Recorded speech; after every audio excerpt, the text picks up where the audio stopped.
Looking for the best exercise to sprint faster, but you're seeing little to no results, then you need this one exercise in your training program no matter what you're doing. But just doing the exercise itself is not enough. So in this video, I'm going to show you the #1 exercise for speed, how to train it properly so you don't get plateaus, the most important equipment you need to sprint faster. If you learn how to do this exercise properly, you'll get results like Jalen right here, who did the Speed Academy for 4 months and went from this to this. The #1 exercise to sprint faster is called max intent sprinting. Most of you are just going to say, well, duh, and click off this video.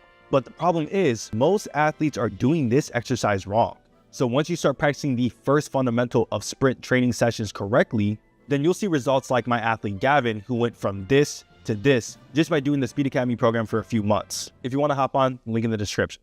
Part 1. Have you ever wondered why you train a lot but never get faster? You're most likely missing the first base fundamental. This fundamental is called the SAID principle. Research shows that the most important thing for sprint performance is sprinting with something called max intent, which means you need to be sprinting above your 95% threshold. Max effort sprinting is the #1 way to develop speed for multiple reasons. Research shows it has the highest forces the body can possibly handle. Your glutes, quads, and calves are taking all the way up to 7 times your body weight in forces, and they are higher than anything that is seen in the weight room. And the velocity of sprinting is so high that no other exercise can possibly replicate it. But these explosiveness benefits are only seen when you sprint above 95% intensity or output. And to be more specific, you need to be sprinting at 97 to 100% intensity and output.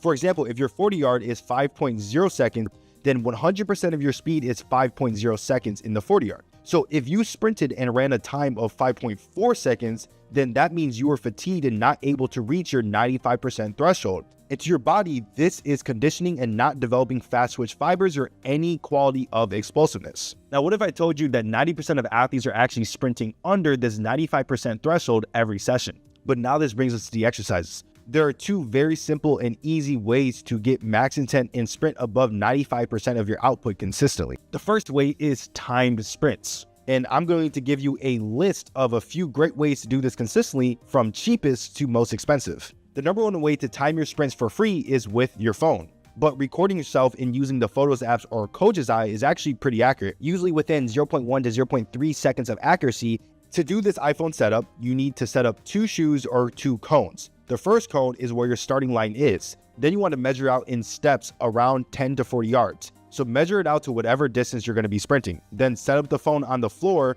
with a tripod or another shoe to record yourself sprinting from the start line to the finish line. And then when it comes to timing yourself, you want to go to the Photos app or Coach's Eye and then click the edit button. You're going to start the timer when the hips or the hands move the first time. Then you're going to end the timer when your hips pass the second cone. Then you're going to subtract the end time by the start time and write this down in your notes app consistently. That way you can track your times session to session to track if you're progressing month to month. The second portion is non-free but cheaper. Now, cheap is different to everybody, so don't take this as a disrespectful way. My #1 way for a cheap way to time yourself consistently is the Skills timing system. You can find this on Amazon or Dix, and most of my athletes on the Speed Academy are using this to time themselves during their training sessions. One of the other cheap options that is pretty solid is Jaku. To be fair, I got Jaku for free, but this video is not sponsored. I think Jaku is a great option for athletes who can afford it and want to get sprint times in small spaces. What's cool about Jaku is that essentially you're just putting on a watch and then you're setting up a phone and a different little tripod that comes with it. One of the cons of Jaku, besides that it drops your times, is that it might not be the best option for upright sprinting like flying 10s. Flying 10s is a really important exercise for max velocity that we're going to cover later. Jaku doesn't really have a good way to test your flying 10s correctly.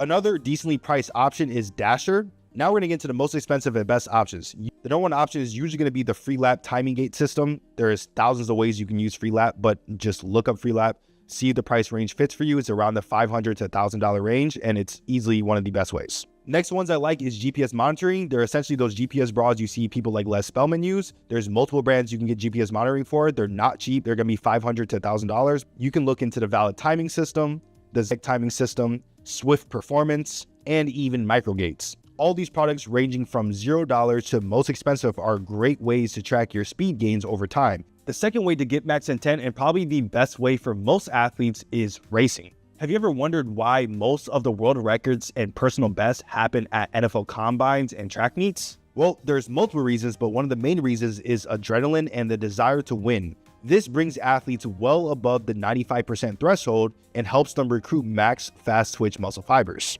So in training, we want to compete or race 2 to 3 times per week, or at least 1 time per week, to ensure a balanced and consistent approach to your speed development. Now, the most common question I get is, what if your training partner or the person you're racing is significantly faster than you, significantly slower than you, or you guys are equal speed, but you don't have a third person to start you guys off the line? If your training partner and you are around equal speed, then just start on the line and have a desired distance to sprint around 10 to 40 yards. Then search up on YouTube, track and field ready, set, go, then click one of the most viewed videos to start it off, and then put the phone on the floor and get ready to race off that ready, set, go. If you have a friend who is slower than you, then have them start in front of you 5 to 20 yards. You guys should be almost equal by the end of the sprinting distance, and nobody should be blowing each other out by over 10 yards. If your training partner is faster than you, then start 5 to 20 yards in front of them and follow the same video ready, set, go process to start your guys' race off. Now that you know how to do proper sprint sessions, you're going to want to learn how to pair them with plyometrics to get the best results. So make sure you watch this video right here on a full guide on how to use plyometrics for speed.